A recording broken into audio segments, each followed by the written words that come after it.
आज का जो हमारा जो टॉपिक का नाम है वो है राज्यों का पुनर्गठन। अब ये राज्यों का पुनर्गठन आपको मालूम होना चाहिए कि 1956 में हुआ था और सातवें संविधान संशोधन के द्वारा इसको अमली जामा पहनाया गया। ठीक है, सातवें संविधान संशोधन हुआ। ठीक है, इसमें जो स्टेट रिऑर्गेनाइजेशन कमीशन की नियुक्ति पंडित जवाहरलाल नेहरू ने किया था 1953 में, और इसके जो अध्यक्ष थे वो था फजल अली और दूसरे मेंबर थे के.एम. पनीकर और एच.एन. कुंजरू, 3 लोग थे उसमें। ठीक है, और फजल अली जो थे जस्टिस, ये था अध्यक्ष। ये तो आप लोगों ने सुना ही होगा। मैं जो ये टॉपिक लिया हूं वो इसलिए लिया हूं कि अभी जो आप बिहार या यूपी या आप मध्य प्रदेश देख रहे हैं, दरअसल में ऐसा था नहीं। ठीक है, तो आपको जानना जरूरी है, एक तो अपने नॉलेज के हिसाब से और दूसरा आपको क्वेश्चंस भी आ सकते हैं। तो दोस्तों, जैसा कि आप जानते हैं कि जब प्रशासन जो चलाया जाता है उसमें इकाइयां होती हैं। केवल केंद्र से या एक जगह से शासन सत्ता नहीं चलाई जा सकती है। तो आपको अगर प्राचीन भारत में अगर मौर्यों का इतिहास आपने पढ़ा होगा तो आपको पता होना चाहिए कि मौर्यों ने क्या किया था। एक तो केंद्रीय सत्ता उनकी थी, लेकिन मैं थोड़ा सा बैकग्राउंड में बताना चाहता हूं, लेकिन उनके 4 जो है ना महत्वपूर्ण जो है वो राज्य थे, जिनकी राजधानी कहाँ कहाँ थी। पहला सुवर्णगिरी दक्षिण में, क्योंकि उनका हिंदुस्तान के अधिकांश भाग पर उनका कब्जा था, और कुछ फार साउथ को छोड़ करके तो दक्षिण में कहाँ पर था उसका राजधानी, दक्षिण प्रांतों का सुवर्णगिरी, जो अभी कर्नाटक में है। ठीक है, दूसरा था तोसली, ये समवेयर एट उड़ीसा। ठीक है, थर्ड था उज्जैनी, पहले उज्जैन को पुराने जमाने में उज्जैनी बोलते थे। चौथा, और कोई बताएं, उत्तरापथ का जो राज्य था उसका कैपिटल कहां था, राजधानी तक्षशिला। ठीक है, और इसके अलावा जो 5वां जो राज्य था जो सीधे मौर्यन इंपरेटर के अधीन में आता था, वो था पाटलिपुत्र। ठीक है, तो इस तरह से हम क्या देखते हैं कि हमारे देश में ऐसा जो प्रोविंशियल सिस्टम है कोई अंग्रेजों के द्वारा नहीं बनाया गया या हिंदुस्तान के वर्तमान सरकार ने नहीं बनाया, शुरू से ही चल रहा है। ठीक है, समय समय में उसमें परिवर्तन होते रहे हैं। तो ये तो मैंने मॉडर्न पीरियड का बात बताया। इसके अलावा आपने देखेंगे गुप्त पीरियड में भी जो उनका जो हेड, इसका जो हेड होता था प्रोविंशियल गवर्नर जिसको आप बोलेंगे, वो हमेशा मौर्यों के जो वंशज होते थे, जैसे राजकुमार। जैसे आपको पता होना चाहिए कि अशोक जो है वो एक बार जो है बिंदुसार के पीरियड में तक्षशिला का गवर्नर रह चुका था, आपको पता है, क्योंकि उनका जो भाई जो था वो आपने सीरियल में भी देखा होगा, वहां पर गए लेकिन वो नहीं, वहां पर विद्रोह को नहीं दबा पाए, तो फिर बिंदुसार ने अशोक को भेजा था, तो वहां पर वो गवर्नर के रूप में कार्यरत थे। गुप्त पीरियड में गवर्नर को बोला था उपारिका। थोड़ा थोड़ा याद भी कर लेते हैं, उससे क्या होगा कि ये भी क्वेश्चन पूछ सकता है आपको। गुप्त पीरियड में उपारिका बोलते थे प्रोविंशियल गवर्नर को, और गुप्तों के समय में भी 4-5 जो है उनकी राजधानी हुआ कर। हालांकि उनका क्षेत्र मौर्यों की तरह विस्तृत नहीं था और केवल नॉर्दर्न इंडिया तक ही उनका डायरेक्ट प्रशासन था, और दूसरे प्रशासन जो दूसरे जो क्षेत्र थे वो उनके द्वारा जो विजित राज्य था फिर उनको लौटा दिया गया था। ठीक है, तो वो राज्य जैसे दक्षिण के जैसे समुद्रगुप्त ने बहुत सारे राज्य को जीता, जो आपने Ashokan pillar, Allahabad pillar inscription पर जो उनका जो कोड पोर्ट हरिसेन ने लिखा हुआ है, तो उसके आधार पर हम क्या देखते हैं कि बहुत सारे राज्यों को, दक्षिण राज्यों को, उत्तर के राज्यों को उन्होंने हराया, लेकिन उन्होंने सीधे सत्ता मौर्यों की तरह स्थापित नहीं किया, और हराने के बाद में उनको पुनः राज्य वापस लौटा दिया, और साल में एक निश्चित अमाउंट जो है ना उनको राज दरबार में आकर के जमा करना होता था। इसके बाद राजपूत पॉलिटी में मैंने आपको बताया था कि राजपूत पॉलिटी जो है एक पूरी तरह से एक विकेंद्रीकृत व्यवस्था हो गई थी और सामंतवादी व्यवस्था का बोलबाला हो गया था, जहां पर कि केंद्र की सत्ता पूरी तरह से कमजोर हो गई थी। तो वहां पर प्रोविंशियल सिस्टम जो है ना ज़्यादा डेवलप नहीं हो पाया था। इसके बाद हम देखते हैं कि जब सल्तनत पीरियड आया तो इल्तुतमिश ने क्या किया, उसने किया कि इक्ता सिस्टम। और मैंने आपको बताया था उस दिन कि इक्ता तो उन्होंने दे दिया प्रोविंशियल गवर्नर को, जो एक्चुअली में सल्तनत पीरियड का जो शासन प्रशासन व्यवस्था होता था वो पूरी तरह से मिलिट्री बेस्ड होता था, क्योंकि उस समय तक प्रशासन पूरी तरह से विकसित नहीं हो पाया था। ठीक है, तो military governor it was virtually military commander के अधीन में कुछ एरियाज को, जैसे बदायूनी उन्होंने दिया जो यूपी में पड़ता है अभी, बिहार का सूबा दे दिया, ठीक है, बंगाल का सूबा, इस तरह से। लेकिन उसको समय में सूबा नहीं बोला जाता था, उसमें क्या है इक्ता बोला जाता था। और ये जो इक्तेदार होते थे वो उनका पद जो है ना ट्रांसफरेबल होता था, मतलब उनको एक जगह से दूसरे जगह ट्रांसफर किया जा सकता था सुल्तान के द्वारा, जो कि हम क्या देखते हैं राजपूतों के पीरियड में ऐसा नहीं देखते हैं। ठीक है, जहां पर कि राजपूत अपने सामंतों को क्या कहता था, पूरे मिलिट्री का और प्रशासन का पूरा का एवं टैक्सेशन का अधिकार उन्होंने सामंतों को सुपुर्द कर दिया था। और इसी कारण से हमने देखा कि केंद्रीय सत्ता पूरी तरह से कमजोर हो गई थी, और जिसके कारण से उनको टर्कों के सामने में हारना पड़ा था, मोहम्मद गोरी के सामने में बुरी तरह से पराजित होना पड़ा था। केवल पृथ्वीराज चौहान नहीं, पृथ्वीराज चौहान को तो उन्होंने हराया ही 1192 में सेकंड बैटल ऑफ तराई में। उसके बाद में 1194 में उन्होंने जयचंद को हराया, जो गाहड़वाला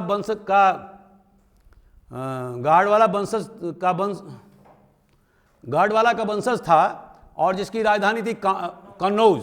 ठीक है, और इसी तरह से चंदेला को हराया, जो बहुत पावरफुल मतलब राजपूत शासक था। तो ये ऐसा नहीं है कि केवल पृथ्वीराज चौहान को ही हराया, बारी बारी से वन बाय वन बहुत सारे राजपूत राजाओं को उन्होंने हराया, और उस तरह से उत्तर भारत पर मुसलमानों ने कब्जा कर लिया।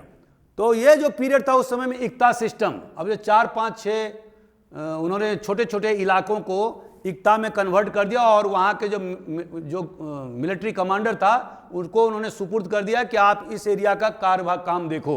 इसके बदले में उनको कोई तनख्वाह नहीं मिलती थी, बल्कि उनको लैंड रिवेन्यू वो एसेस करते थे, कर वसूल करते थे, और उसके बाद में जो बाकी जो पैसा बच जाता था they hand over to central government या सुल्तान के पास जमा करता था। ठीक है, दिस इज कॉल्ड इक्ता सिस्टम।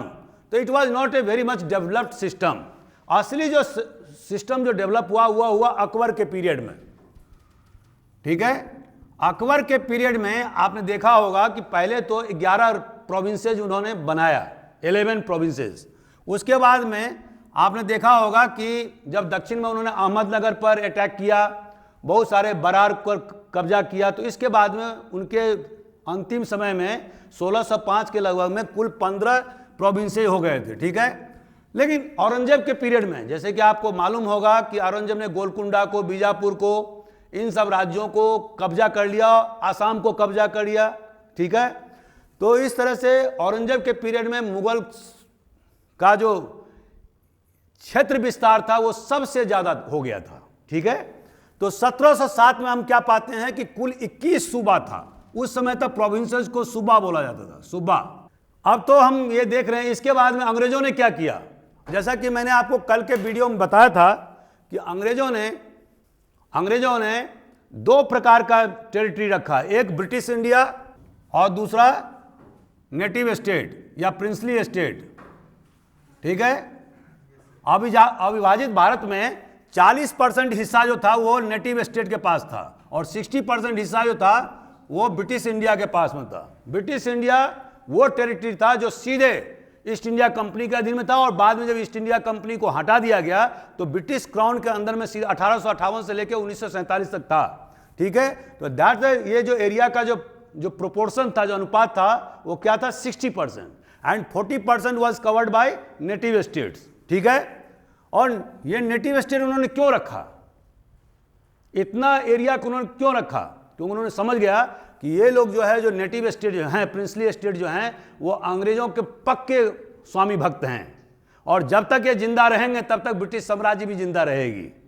क्यों? कि उन्होंने 1857 की क्रांति के समय में देख लिया था।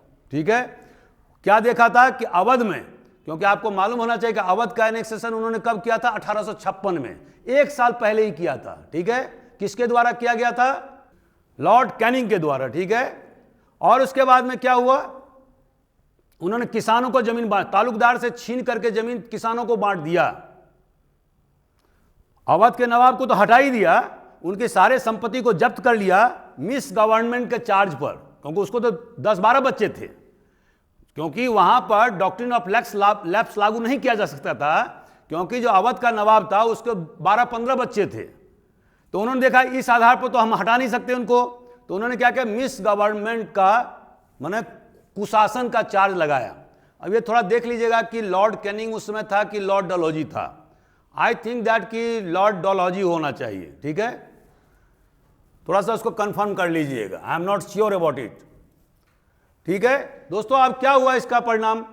इसका परिणाम यह हुआ कि जब क्रांति हुआ तो सारे किसान जो है ना अंग्रेजों के खिलाफ हो गए, ठीक है, अंग्रेजों के खिलाफ हो गया। हालांकि किसानों को सबसे ज्यादा फायदा किसने पहुंचाया था?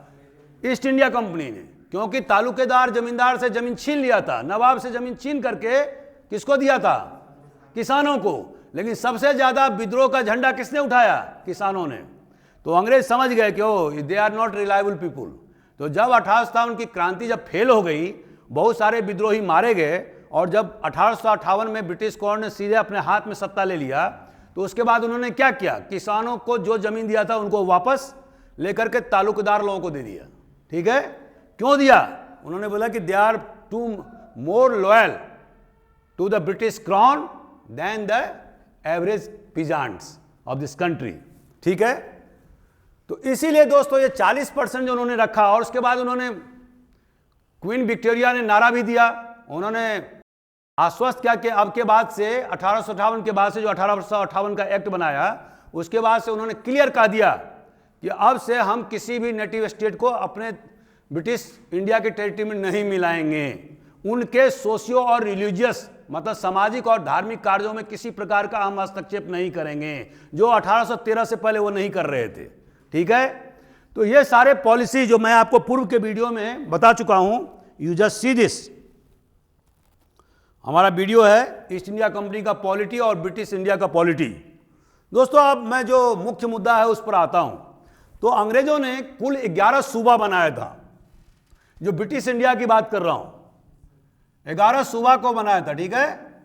और ये 11 सूबा जो था वो डायरेक्ट जो है वो उनके अधीन में था, ये ब्रिटिश इंडिया का पार्ट था। जैसे कि आपको मालूम होगा कि 1937 में जो प्रोविंशियल इलेक्शन के चुनाव हुए, तो उसमें कांग्रेस को 7 सूबा में पूर्ण मेजॉरिटी मिला, ठीक है, और 2 सूबा में उन्होंने दूसरी पार्टियों के साथ में समझौता करके उन्होंने सरकार बनाई। तो कुल मिला कितना हो गया? 9 सूबा। और 2 सूबा में उनकी सरकार नहीं बनी। एक में पंजाब में उनकी सरकार नहीं बनी, जहां पर कि यूनियनिस्ट पार्टी का बोलबाला था, और दूसरी जो सरकार थी वो सिंध में, जहां पर कि मुस्लिम लीग की सरकार बनी, ठीक है। ये थोड़ा सा मैं आपको बैकग्राउंड में इसलिए बताया कि इसीलिए कि सेंट्रल गवर्नमेंट अपने आप में परिपूर्ण नहीं होता है, कंप्लीट शासन चलाने के लिए आपको केंद्र सरकार रखना पड़ेगा, उसके बाद प्रोविंशियल रखना पड़ेगा, उसके बाद में कमिश्नरी सिस्टम रखना पड़ेगा, उसके बाद में जिला बनाना पड़ेगा, उसके बाद तहसील से फिर गांव, ब्लॉक, या उसको ब्लॉक भी कह देते हैं, और उसके बाद में विलेजेस। ये हमारा स्ट्रक्चर है पूरे प्रशासन का। ये सदियों से चलता आ रहा है, कुछ उसमें चेंजेज होते रहे हैं। जैसे मैंने आपको परगना के बारे में पूर्व में बताया था। अब दोस्तों राज्यों का पुनर्गठन, ये इसकी शुरुआत कहां से हुई? कांग्रेस ने 1920 के नागपुर सेशन में इस चीज को मुद्दा उठाया, और उन्होंने कहा कि जब देश आजाद होगा तो हम भाषा के आधार पर जो है राज्यों का उनका पुनर्गठन करेंगे, ठीक है। लेकिन बाद के वर्षों में जो धार कमिटी है, एक धर थे, जस्टिस धर, जो इलाहाबाद हाई कोर्ट के जज थे, उनकी अध्यक्षता में कांग्रेस पार्टी ने एक कमिटी बनाया इसको जांच करने के लिए, क्या लिंग्विस्टिक आधार पर या भाषा के आधार पर राज्य बनाए जा सकते हैं या नहीं बनाए जा सकते हैं। तो उसमें उन्होंने साफ कहा कि ये रैशनल नहीं है, ठीक है। उसके बाद में एक कमिटी और बनाई कांग्रेस पार्टी ने, उसको बोलते हैं जेबीपी कमिटी। और जे मतलब जवाहरलाल नेहरू, भी मतलब वल्लभ भाई पटेल, और पी मतलब पट्टाभी सीतारमैया, ठीक है। ये कमिटी बनी थी 19 आजादी के बाद से, और ये भी विचार किया गया, ठीक है। लेकिन ये जो कमेटी है उनका भी यही कहना था कि भाषा आधार पर अगर हम बनाते हैं तो इससे क्या है कि क्षेत्रीयतावाद को बढ़ावा मिलेगा, ठीक है। तो बहुत ज़्यादा उनमें कीननेस नहीं था, ठीक है। लेकिन जब 1952 में पी श्रीरामालू, ये नाम रखिएगा याद, हैं, हंगर स्ट्राइक में जब ये मर गया 52 दिन के हंगर स्ट्राइक में, तो इसके बाद में बहुत बवेला मचा और सरकार एकदम सख्ते में आ गई। और इनका हंगर स्ट्राइक का कारण क्या था? उन्होंने कहा कि मद्रास प्रेसिडेंसी, जिस समय में आंध्र प्रदेश और तमिलनाडु दोनों के हिस्से जुड़े हुए थे और बहुत सारे इलाके जुड़े, जैसे मालाबार का हिस्सा जो अभी केरल में है वो मद्रास प्रेसिडेंसी का भाग हुआ करता था, ठीक है। तो ये उन्होंने कहा कि नहीं, आंध्र प्रदेश अलग, जो तेलुगु भाषाई लोग हैं उनके लिए अलग राज्य स्थापना होना चाहिए। और ऑन दैट बेसिस ने हंगर स्ट्राइक किया था और इसमें भी मर भी गए। तो इससे बहुत ज़्यादा बवेला मचा और अंत में भारत सरकार ने 1953 में रीऑर्गेनाइजेशन, हाँ 1953 में एक सेकंड, रीऑर्गेनाइजेशन, राज्यों का पुनर्गठन का कमीशन, जो मैंने आपको बताया कि जस्टिस फजल अली के नेतृत्व में, जिसमें कि 2 मेंबर और था, एच.एन. कुंजरू और के.एम. पनिकर, इतिहास के बहुत बड़े जानकार के.एम. पनिकर, कमेटी बनाई, कमीशन, उसने रिपोर्ट 1955 में दिया और उसके बाद में 1956 में इसको राज्यों का पुनर्गठन का करने का काम शुरू हुआ। अब दोस्तों 1953 में ही जो है आंध्र प्रदेश को मद्रास प्रेसिडेंसी से अलग किया गया और वो अलग सूबा बनाया गया। अब सवाल ये उठता है कि जब 1947 में हमारा देश आज़ाद हुआ तो उस समय में हमारे देश की रचना क्या थी, संरचना क्या थी? तो अभी देखते हैं, ये 4 भागों में A, B, C, D में विभाजित था, A, B, C, D, ठीक है। अब दोस्तों 4 भाग क्या है ये? जैसे आप पहला भाग जो आप देखेंगे, ये पार्ट ए बोलते थे, ये ब्रिटिश इंडिया का पार्ट था और ब्रिटिश इंडिया में कितने थे? 9 राज्य जो थे, वो सारे राज्य जो है ना, जो ब्रिटिश इंडिया का पार्ट था और उस पर एक गवर्नर होता था जिसमें कि लेजिस्लेचर होता था, जो अंग्रेजों के समय में चलते थे। और ये कौन कौन से थे? ये असम, बिहार, बॉम्बे, ईस्ट पंजाब, क्योंकि पंजाब का 2 भाग में विभाजित हो चुका था। पहले तो पंजाबी होगा, लेकिन चूंकि पाकिस्तान जाने के बाद की बात बता रहा हूं मैं। उसके बाद मध्य प्रदेश एंड बरार, ठीक है। अभी मैं मध्य प्रदेश के बारे में फिर बताऊंगा। मद्रास, उड़ीसा, यूपी, वेस्ट बंगाल, बंगाल का भी 2 भाग में विभाजन हो चुका था, ठीक है। वैसे बंगाल सूबाई होगा, तो ईस्ट बंगाल किधर चला गया? पाकिस्तान में, पूर्वी पाकिस्तान में। और पंजाब का जो पश्चिमी पंजाब का हिस्सा था वो कहां चला गया? पाकिस्तान के पश्चिमी इलाके में, ठीक है। तो इस तरह से 9 प्रांत जो है वो पार्ट ए के हिस्से थे। उसके अलावा दूसरा जो बी पार्ट था वो कौन था? जो ऐसे पार्ट जो पहले राजा राजवाड़े थे, नेटिव स्टेट थे। अब जब वो हमारे देश में, मैंने ब्रिटिश इंडिया में शामिल हो गए 1947, जो मैंने आपको कल के वीडियो में बताया था, तो उसके बाद में उनको क्या किया गया? भाग बी में रखा गया। भाग बी में वहां पर जो सबसे बड़े जो राजा थे उनको राज प्रमुख बनाया गया, ठीक है। और जैसे गवर्नर के समकक्ष, और इसमें कौन कौन से थे? हैदराबाद, जम्मू कश्मीर, मध्य भारत, जैसे सिंधिया का स्टेट था उसको मध्य भारत, मैसूर, ये भी नेटिव स्टेट था, Patiala and east Punjab state union, इसको शॉर्ट में पेप्सू बोलते थे, पेप्सू। जैसा आपको पता है, जैसे कैप्टन अमरिंदर सिंह, उनके फादर क्या थे? पटियाला के नरेश थे, ठीक है। तो उसी तरह से पटियाला, ईस्ट पंजाब, इसमें बहुत छोटे छोटे मिसिल टाइप के राज्य थे। अब इनको मिला करके क्या बन गया? एक ठो पेप्सू, पटियाला। इसमें सबसे बड़ा जो प्रांत था वो कौन था? पटियाला। तो Patiala east Punjab state union, जिसको शॉर्ट में कहते पेप्सू, और इसका जो राज प्रमुख हुआ वो पटियाला का नरेश हो गया। दोस्तों इसके अलावा राजस्थान, अब राजस्थान तो आप जानते हैं, राजपूताना और आसपास के जितने भी राजपूतों के जो एरिया थे वो सबको मिलाकर के एक राजस्थान स्टेट का निर्माण किया गया। और जो राज प्रमुख था वो कौन था? जो सिसोदिया वंश के, मैंने महाराणा प्रताप के वंशज के, चूंकि उनका प्रेस्टीज बाकी राजपूत स्टेट में सबसे ज़्यादा था, उनको बनाया गया। उसके बाद में सौराष्ट्र, सौराष्ट्र को आपको मालूम है, ठीक है। सौराष्ट्र किसको बोलते हैं? गुजरात में इस पट्टी को बोलते हैं सौराष्ट्र, ठीक है। This is called Saurashtra, you know. इसलिए मैंने नक्शा टांगा है, सो दैट कि you must understand geographical location कहाँ कहाँ है। अभी मैं नक्शे पर भी आऊँगा 5 मिनट में। कोचीन, अब कोचीन आप जानते हैं अभी केरल का भाग है, लेकिन उस समय में क्या था? पार्ट बी का हिस्सा था। उसके बाद में विंध्य प्रदेश, आपको मालूम है कि रीवा, सतना, शहडोल, सीधी, ये जो इलाका है उसको क्या बोलते हैं? विंध्य प्रदेश। की राजधानी कहाँ थी? रीवा में, ठीक है।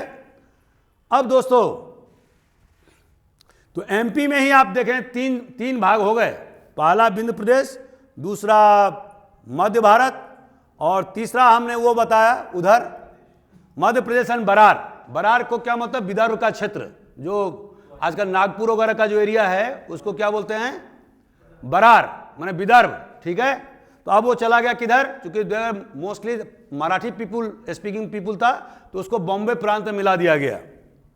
तो दोस्तों, और एक यूनियन टेरिटरी भी था, अंडमान निकोबार, ठीक है।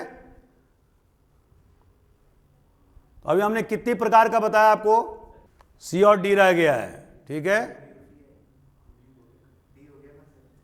डी तो डी में तो केवल अंडमान निकोबार ही था बस। तो अब क्या बच गया? सी।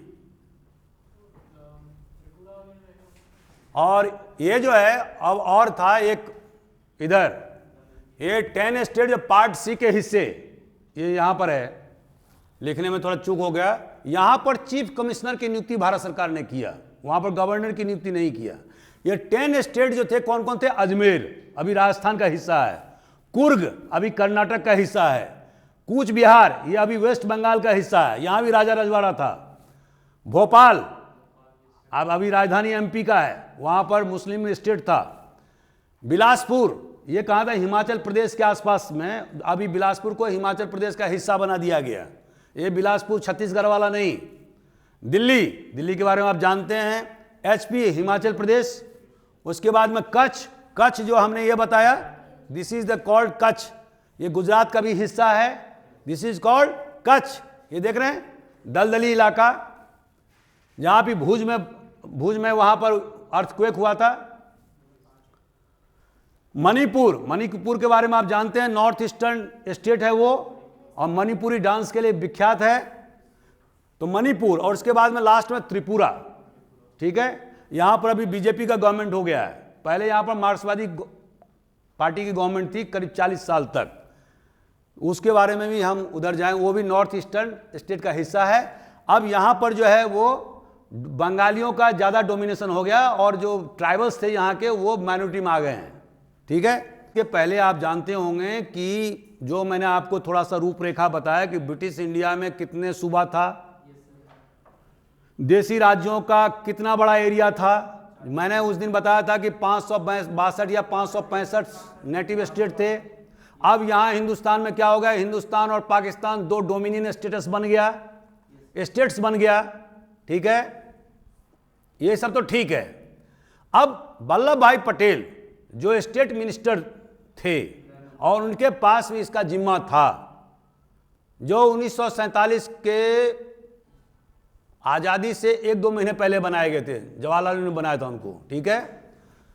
तो अब उनके पास ये, उनके साथ ये समस्या थी कि कैसे कैसे जो है इन 565 जो राजवाड़े हैं उसको सेट किया जाए। तो जैसे मान लीजिए कि 5 किलोमीटर, 5 वर्ग किलोमीटर वाला कोई, स्क्वायर किलोमीटर वाला कोई रियासत है, तो वो तो प्रशासनिक दृष्टिकोण से पूरी तरह से अप्रभावी है। तो उसको क्या किया उन्होंने कि बगल के जो रियासत थे उसमें उसको मर्ज कर दिया, ठीक है। जो बड़े रियासत थे, मान लीजिए हैदराबाद, हैदराबाद अपने आप में एक बहुत बड़ा, जो मैंने कहा कि फ्रांस के क्षेत्रफल से भी ज्यादा क्षेत्रफल था, तो उनको क्या किया? उनको अलग से रियासत रहने ही दिया। जैसे मैंने अभी आपको बताया कि हैदराबाद स्टेट वो फुल फ्लेज स्टेट रखा उन्होंने, हालांकि भाग 2 का हिस्सा था। भाग 2 का हिस्सा क्यों उसको चिन्हित करें? क्योंकि इसका जो हेड बनाया गया उसको राज प्रमुख बनाया गया, उसको राज प्रमुख कहते थे। या जम्मू कश्मीर के जो हेड बनाया गया, जब हरि सिंह को हटाया गया तो डॉक्टर कर्ण सिंह जो मात्र उस समय में 19 साल का अवस्था का आदमी था, व्यक्ति था, उसको राज प्रमुख बनाया गया। ठीक है, और उनको प्रिवी पर्स दिए गए करीब 4.66 करोड़ रुपया, करोड़। ये प्रिवी पर्स जो है ना, ये राज प्रमुखों को और जो नेटिव स्टेट है उनको पैसे दिए जाते थे हर साल, जिसको कि बाद में 1969 में इंदिरा गांधी ने समाप्त कर दिया। ठीक है, समझ रहे हैं आप? ये सब वल्लभ भाई ने कंसेशन दिया उनको, क्योंकि बहुत सारे नाकर नुकर कर रहे थे ये लोग, क्योंकि वर्षों से ये अय्यासी का आदी हो चुके थे। ये काम धाम तो कुछ करते नहीं थे, सैकड़ों साल से ये लोगों का शोषण करते थे। तो एकाएक अगर राज्य विहीन हो जाएंगे तो इनका तो जीना मुश्किल हो जाएगा। बहुत लोगों के गलत गलत आचरण भी डेवलप हो गए थे। ठीक है, तो ऐसी स्थिति में उन्होंने क्या किया, वल्लभ भाई ने कि को निश्चित जो है पेंशन, प्रिवी पर्स मतलब पेंशन भी दिया, क्योंकि राज प्रमुख तो एक ही व्यक्ति होगा। बाकी जो मान लो 40-50 जो राजवाड़े मिलकर के जो एक राज्य, मान लो राजस्थान की बात कर रहा हूं, तो राजस्थान में कम से कम 15-20-25 जो है ना, जो राजपूत स्टेट थे उनको मिला करके राजस्थान बनाया गया। अब उसमें राज प्रमुख तो एक ही होगा और बाकी के लोग उनको जीविकोपार्जन को उनकी राज्य तो आपने ले लिया। तो उसके लिए उन्होंने क्या किया कि प्रिवी पर्स या एनुअल पेंशन की, वार्षिक पेंशन की व्यवस्था किया। टोटल जो भारत सरकार 4.66 करोड़ रुपया बांटती थी हर साल इन नेटिव स्टेट के पूर्व राजाओं को। समझ रहे हैं आप? ये 1969 तक चला दोस्तों। तो ये जो, जैसे कि मैंने आपको बताया कि ये तो 9 तो जो ब्रिटिश इंडिया का पार्ट थे वो तो थे ही, वहां पर लेजिस्लेचर की व्यवस्था, विधानमंडल की व्यवस्था ब्रिटिश गवर्नमेंट ने खुद किया हुआ था, वहां पर तो ज़्यादा प्रॉब्लम नहीं थी। लेकिन जो राजा राजवाड़े के क्षेत्र थे, नेटिव स्टेट जो हमारे हिंदुस्तान में एक्सेशन किए थे, उनकी तादाद कितनी थी?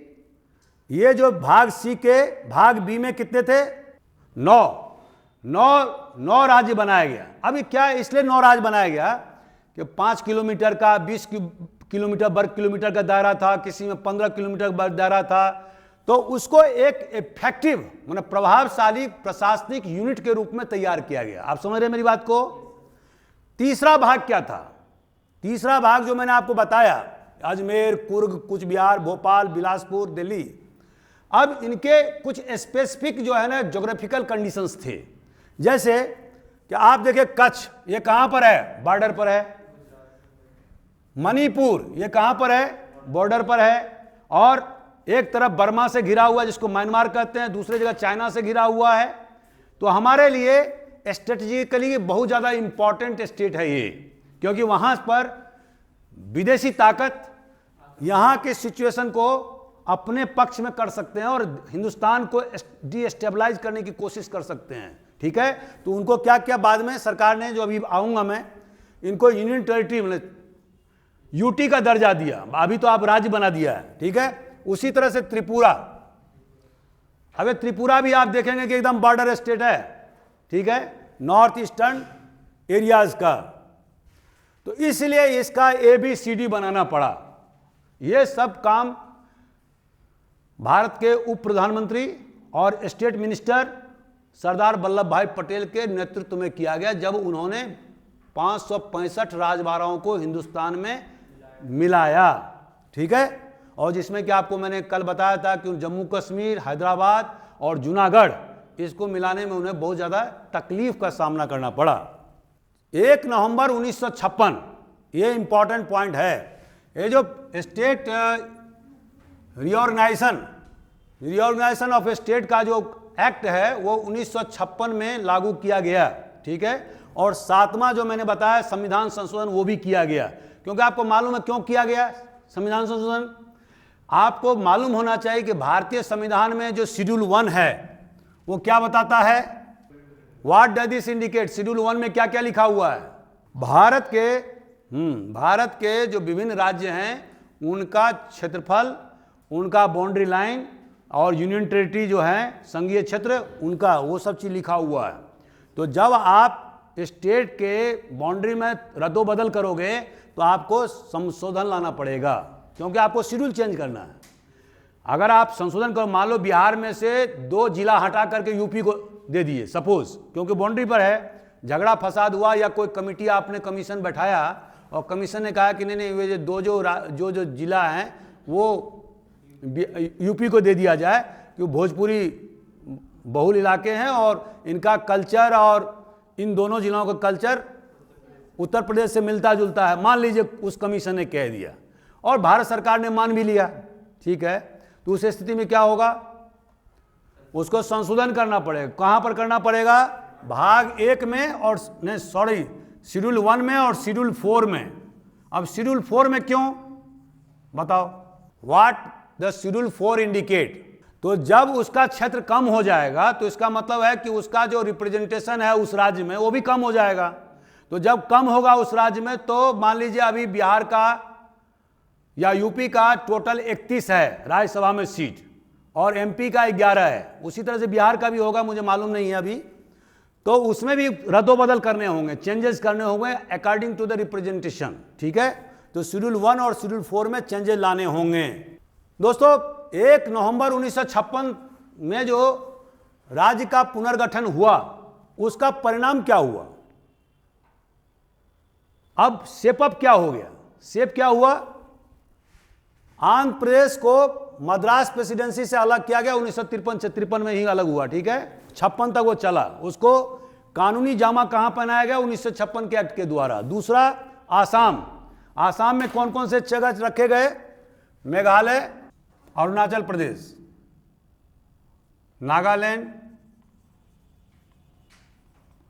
ये सारे एरिया रखे गए, ठीक है। अब बाद में इनमें भी तब्दीली है वो बताऊंगा मैं। उसके बाद है बिहार के थोड़े से इलाके जो है ना यूपी वेस्ट बंगाल को दिया गया, जहां पर कि बंगाली स्पीकिंग पीपुल थे, लेकिन ज़्यादा चेंजेस नहीं हुए। वेस्ट बंगाल में एकदम ही चेंज नहीं हुआ, ठीक है।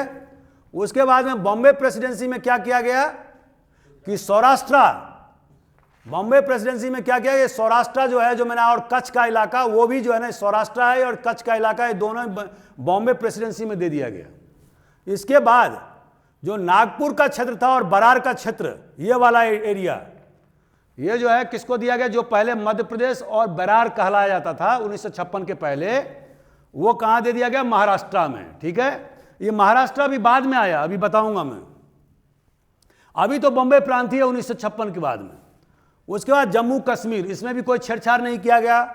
उसके बाद केरल स्टेट बनाया गया यहां पर, और इसमें जो है त्रावणकोर और कोचीन, त्रावणकोर त्रिवेंद्रम का इलाका जो अभी राजधानी है, त्रावणकोर और कोचीन का इलाका इसमें शामिल किया गया, ठीक है। उसके बाद एमपी जो अभी आप देख रहे हैं, ये एमपी, इसमें बिंद क्षेत्र जो रीवा का क्षेत्र है, सतना का क्षेत्र, वो भोपाल और मध्य भारत, इसको मध्य भारत मतलब ये वाला इलाका, ग्वालियर वाला क्षेत्र जो सिंधिया के पास में था, इन इलाकों को मध्य प्रदेश का हिस्सा बनाया गया। लेकिन जो ये वाला पट्टी जो था, जो नागपुर जहां पर है, देख रहे हैं यहां पर नागपुर और बरार का क्षेत्र, ये इलाका काट करके, चूंकि यहां मराठी स्पीकिंग ज्यादा थे, काट करके इधर बॉम्बे प्रांत में जोड़ दिया गया। दोस्तों उसी तरह से मद्रास प्रेसिडेंसी में जो मालाबार क्षेत्र था, वो मालाबार क्षेत्र जो पहले मद्रास प्रेसिडेंसी का क्षेत्र था, उसको कहां गया, केरल में लगा दिया। मालाबार आपको मैंने बताया, व्हाट इज दिस मालाबार, जो केरल में ये वाला पट्टी जो है, जो पश्चिमी घाट का इलाका और अरब सागर के बीच का जो पट्टी है, वो केरल राज्य में मालाबार बोलते हैं उसको, लेकिन महाराष्ट्र में उसको क्या बोलते हैं, कोंकण, ठीक है। एक दिन क्वेश्चन भी मैंने पूछा था, बहुत सारे लोगों ने जवाब नहीं दे पाए थे। देखिए सभी सब्जेक्ट एक दूसरे से जुड़ा हुआ, यू मस्ट अंडरस्टैंड दिस। आप आइसोलेशन में कोई चीज नहीं पढ़ सकते। तो जब हम अभी बता रहे हैं, अभी मैंने बहुत सारी चीजों के बारे में बताया आपको, जिसका उससे दूर दूर तक लेना नहीं था, ठीक है। लेकिन मैंने हिस्ट्री भी बताया, अभी पॉलिटिकल साइंस भी बताया, अब मैं ज्योग्राफी पर भी फोकस कर रहा हूं, आपको मैं कोंकण बता रहा हूं, आपको मैं मालाबार बता रहा हूं, ठीक है। तो ये मद्रास प्रेसिडेंसी से लेकर के केरल राज्य, जो ये केरल राज्य अभी आप देख रहे हैं पिंक कलर में, इसमें शामिल किया गया। अब दोस्तों इसके बाद में मैसूर, मैसूर का जो अभी देख रहे हैं, मैसूर कहां पर है? कर्नाटक का आज की तारीख में हिस्सा है, ठीक है। तो ये मैसूर में कुर्ग का, ये कुर्ग जो है ना, इसका पश्चिमी हिस्सा जो है उसको कुर्ग बोलते हैं, ठीक है, उसको शामिल कर दिया गया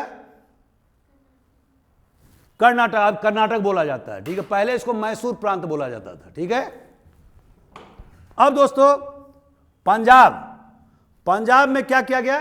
अभी आपको मैंने बताया कि पंजाब के 2 भाग हुए, 2 टुकड़े हुए। वेस्टर्न पंजाब पाकिस्तान में चला गया, पूर्वी पंजाब जो है ना हिंदुस्तान में रहा। लेकिन पंजाब में भी क्या था कि पेप्सू, अभी जो मैंने बताया, Patiala and east Punjab state union, ये सारे जो पेप्सू का जो छोटे छोटे जो राज्य थे और उसमें पटियाला बड़ा था, उसको मर्ज कर दिया गया पंजाब में, ठीक है। इसके बाद में राजस्थान में क्या किया? राजस्थान तो पहले ही हमने बता दिया। अब उसमें अजमेर का हिस्सा, अब राजस्थान अगर हम चलेंगे तो ये राजस्थान ये है, इसका जो पूर्वी हिस्सा है वो अजमेर है, ठीक है, पीले भाग में। इसको क्या कर दिया? राजस्थान में मर्ज कर दिया गया। अजमेर क्यों प्रसिद्ध रहा है? क्योंकि पृथ्वीराज चौहान का ये राजधानी था, ठीक है। मोहम्मद गोरी ने हराने के बाद में अजमेर तक वो पहुंचा। हालांकि चंद बरदाई का जो कहानी है कि वो पृथ्वीराज दासों में कि वो वहाँ पर गया, गजनी गया या गोर गया, वहाँ ले गया उसको पकड़कर, फिर 4 गज, क्या है कहावत, क्या है उसका, मत चुको चौहान है ना लिखा हुआ। ये सब फर्जी बातें हैं, ठीक है, फर्जी बातें हैं। अजमेर भी पहुंचा मोहम्मद गोरी और वहाँ पर फिर राजपूतों ने विद्रोह किया। तो जब विद्रोह किया तो फिर वहाँ दबाया गया और फिर ultimately Prithviraj Chauhan was killed by the Muslim force, समझ गए। और पहले के जो राज दरबारी लोग होते थे वो अनाप शनाप गाना गाते रहते थे, अब राजा को खुश करने के लिए कुछ से कुछ लिखते थे। ये हिंदुस्तान के हिस्टोग्राफी का सबसे बड़ा माइनस पॉइंट है हमारे देश का, क्योंकि यहाँ पर हिस्टोग्राफी का सेंस रहा ही नहीं, ठीक है, कुछ से कुछ लोग करता रहता है। इस मामले में इस्लामिक हिस्ट्री बहुत ज़्यादा उम्दा है, अंग्रेज़ों की हिस्ट्री बहुत ज़्यादा उम्दा है। उन्होंने, आपने देखा होगा, अभी मैंने आपको सोर्सेस के बारे में बताया था, मॉडर्न इंडिया के सोर्स के बारे में, तो मैंने क्या बताया था आपको? उनको बहुत सारे जो स्रोत हमारे पास में हैं वो क्या है कि वो हर चीज़ लिखा करते थे। अभी जो ईस्ट इंडिया कंपनी का भी यहाँ शासन रहा या ब्रिटिश कॉलोनी का शासन रहा, तो आपको सारे डॉक्यूमेंट्स आपको मिल जाएंगे, जो यहाँ के गवर्नर जनरल ने अपने सेक्रेटरी ऑफ स्टेट को लिखा है, या यहाँ के जो गवर्नर या लेफ्टिनेंट गवर्नर ने लिखा, या यहाँ के किसी कलेक्टर ने यदि अब गवर्नर को लिखा है, अंग्रेज कलेक्टर, वो सारे डॉक्यूमेंट्स आपको मिलेंगे। लेकिन इस प्रकार, और इससे हमें उस जमाने के इतिहास को समझने का बहुत बड़ा स्रोत है वो, ठीक है। अभी अमेरिका क्या करती है, 50-60 साल के 30-40 साल के बाद में क्या कर, जितने भी होते हैं क्लासिफाइड डॉक्यूमेंट वो ओपन कर देती है, और ये उस समय के इतिहास जानने का सबसे बड़ा स्रोत है, ठीक है दोस्तों। अब यूपी में इसको यूनाइटेड प्रोविंस कहा जाता था पहले। अब पहले क्यों अंग्रेज, आप याद रखिए कि मुगलों के समय में इसमें 2 सूबा हुआ करते थे, अवध और आगरा, ठीक है। अंग्रेजों के समय में भी 2 सूबा था, जैसे मैंने महलवारी सिस्टम बताया था, तो आगरा में और अवध में उन्होंने क्या किया था, महलवारी सिस्टम लागू किया था। अब ये दोनों प्रांत को जोड़ दिया, कहां पर?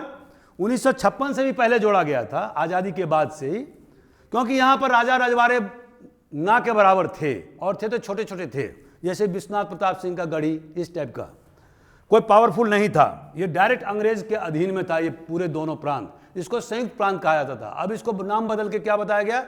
उत्तर प्रदेश। और इसमें कोई चेंजेस नहीं हुआ। इसी तरह से वेस्ट बंगाल में या पश्चिमी बंगाल में कोई चेंज नहीं हुआ, थोड़ा सा बिहार का छोटा छोटा एरिया जो अंदर में घुस गया था, इनक्लेव टाइप का, उसको वेस्ट बंगाल को दे दिया गया। तो आप ये समझ गए आप। इसके बाद में यूनियन टेरिटरी जो है ना, उन्होंने 6 रखा। दिल्ली, अंडमान निकोबार, मणिपुर, त्रिपुरा, हिमाचल प्रदेश और लक्षद्वीप। ये बेसिकली, ये अभी आप समझ गए इसको। 1 नवंबर 1956 के बाद में क्या हुआ, जो हैदराबाद था उसको कहाँ मर्ज कर दिया गया?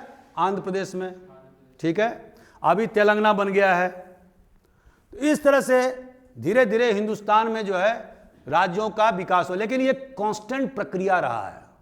अब इन्होंने उस समय तो बॉम्बे प्रांत किया था, लेकिन वहां पर जोर शोर से आंदोलन होने लगा गुजरातियों के द्वारा, महाराष्ट्रियों के द्वारा, ठीक है। तो अल्टीमेटली 1960 में, जो मैंने लिखा है अभी, कहाँ लिखा है, हाँ, 1960 में बॉम्बे प्रांत का विभाजन हो गया और ये दो भाग में विभाजित हो गया, एक गुजरात में, एक महाराष्ट्र में, जो अभी आप देख रहे हैं, ठीक है। गुजराती स्पीकिंग के लिए गुजरात और मराठी स्पीकिंग के लिए महाराष्ट्र, जो भी चल रहा है।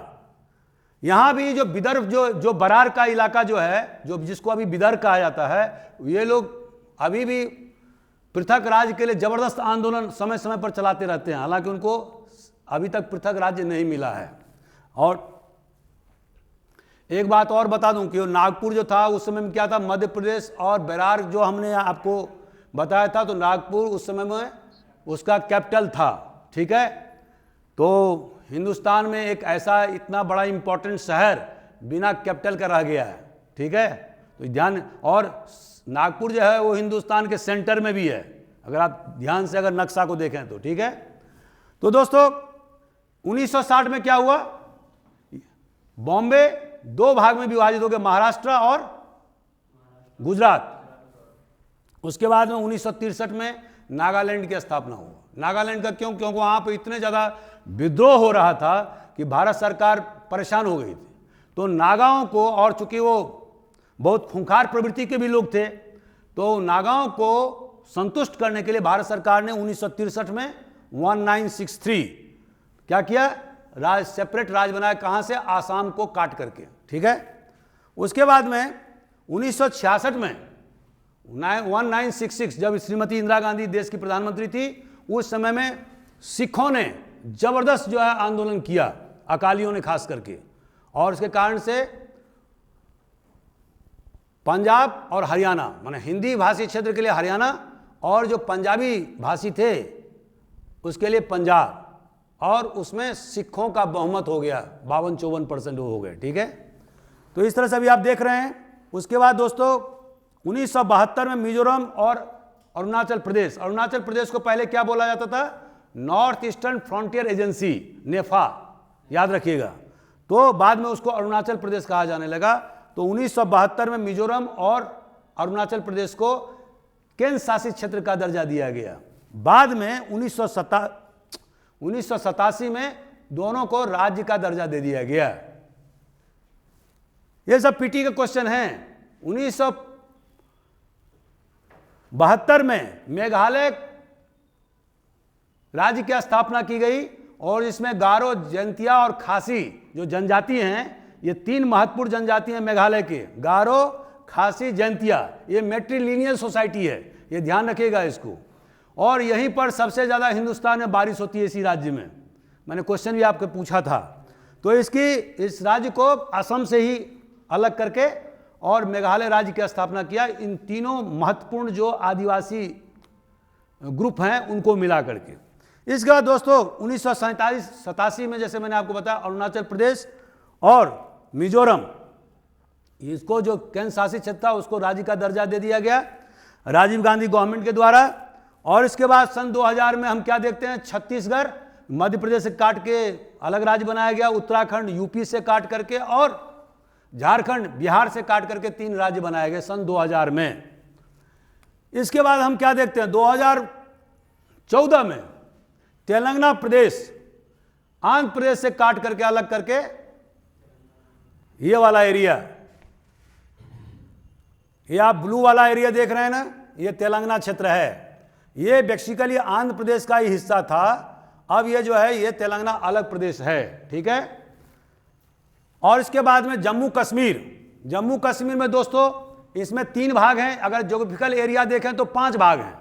तो 2 भाग जो ज्योग्राफिकल जो एरिया है, वो एक अक्साई चीन जो है वो चाइना ने हड़पा हुआ है, और जो गिलगिट बाल्टिस्तान जो एक सेपरेट ज्योग्राफिकल एरिया है, जिसको कि हम ये वाला एरिया कह सकते हैं, ये वाला, और ये अक्साई चीन ये वाला एरिया है। तो ये गिलगिट बाल्टिस्तान किसके पास में है, पाकिस्तान ने जबरदस्ती हड़पा हुआ है, ठीक है। तो अभी जो हमारे पास में जो ज्योग्राफिकल क्षेत्र है, जो महाराजा हरि सिंह के पास में था, उसका 3 ही ज्योग्राफिकल क्षेत्र हमारे पास में है। वो क्या है?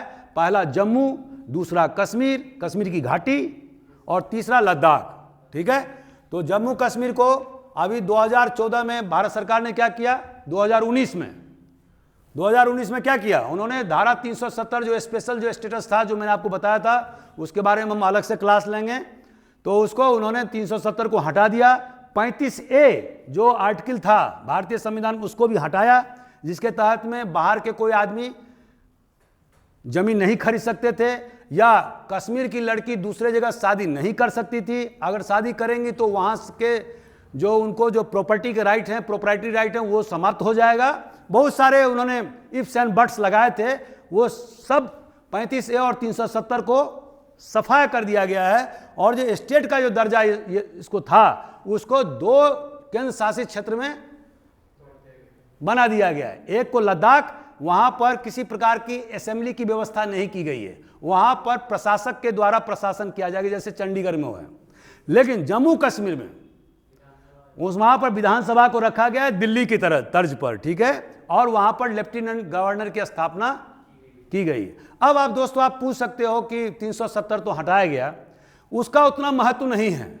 महत्व धीरे धीरे 370 जो था वो समाप्त होते जा रहा था। मेन जो सरकार ने जो सरकार ने किया जो काम, वो क्या था? स्टेट को यूटी में बदला। क्यों? इसका अर्थ समझते हो आप क्या हुआ? क्योंकि वहां की जो आपको मालूम है, पुलिस जो है वो स्टेट सब्जेक्ट है। ठीक है, तो वहां की पुलिस भी जो है वो लोकलाइज होने लगी थी। मैं हार्श वर्ड का इस्तेमाल नहीं करूंगा क्योंकि रिकॉर्डिंग हो रही है, अब आप समझ जाओगे। लेकिन और आतंकवादी गतिविधियां पाकिस्तान चला ही रहा था, बॉर्डर से रोज रोज जो है ना धमाके हो रहे थे। तो ऐसी स्थिति में जो केंद्र सरकार ने जो 370 से ज्यादा महत्वपूर्ण क्या काम किया, उसको यूटी में कन्वर्ट कर दिया। अब जो दोस्तों आप जानते हैं यूटी होता है तो क्या होता है? केंद्र की पूर्ण सत्ता होती है यूटी में, यूनियन टेरिटरी में। ठीक है, और चाहे पुलिस हो, चाहे मैंने आपको जो 7 शेड्यूल में जो 3 प्रकार के जो आइटम बताए, वहां पर उसका कोई वैल्यू नहीं है, कोई डिवीजन नहीं होता, ना कंकरेंट लिस्ट, सेंट्रल लिस्ट, ना state list. All subjects are central list. ठीक है, और उसमें प्राइम मिनिस्टर या प्रेसिडेंट ही ऑल इन ऑल होता है। आप समझ रहे हैं मेरी बात को? तो वो जो काम किया है, तो आप देखेंगे कि अभी क्या हो गया कि आतंकवादी घटना भी बहुत कम हो गई है।